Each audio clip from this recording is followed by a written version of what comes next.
Hi, I'm Thomas Spillane, and this is my nuclear physics video.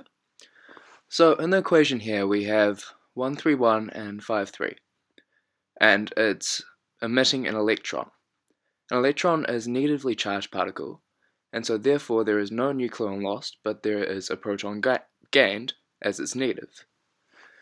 Now in the next case, it's still the same case, so you subtract 1 from 31.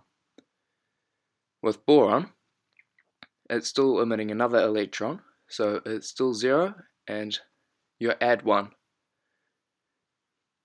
Now on the bottom one, gamma doesn't have any charge, so therefore there is no effect on the technion particle. Now the equation here is asking about a uranium-235 decaying.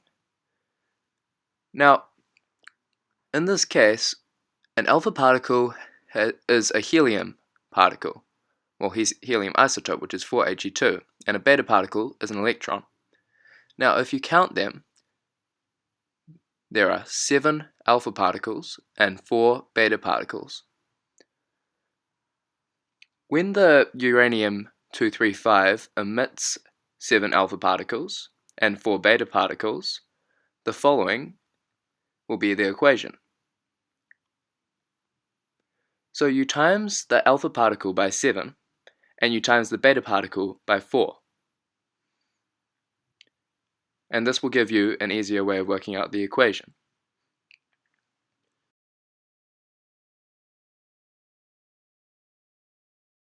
Now in the final part of the equation here, when I times the beta particle by 4, I'm actually going to be adding 4 to the already subtracted 7, well now 14 helium particles.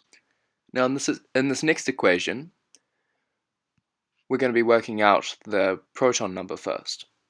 So 92 plus 0 is obviously going to be 92, so therefore the right hand side must equal 92.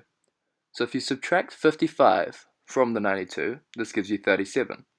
And since you're adding this to 0 once more, that can only be 37. Now the same goes with the nucleon number. So 235 minus 137 minus 95. And you'll have to have 3 at the top, and if you multiply the whole 1n by 3, that will only give you 3 nucleons. Now the bottom question asks what's the significance of the neutrons released in 6.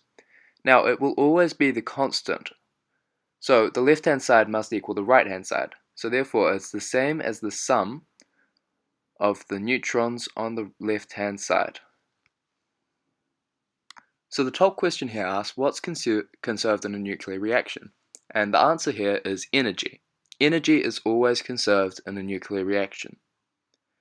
Now how you find the electrons in an isotope is, well, the top number will equal the nucleon number, as I'm about to display, and the bottom number will always equal the proton number.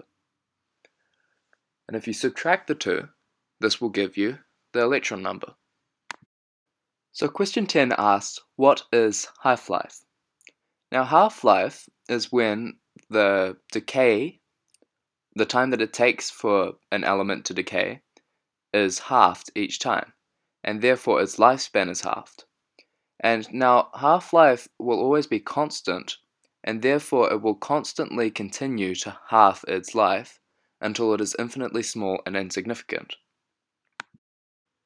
Now Rutherford's experiment, this explored where he fired a bunch of alpha particles, well, he bombarded alpha particles into a golden foil sheet, and he observed a lot of not as much deflection as he would have thought if the pudding pie atom that he had expected was to occur.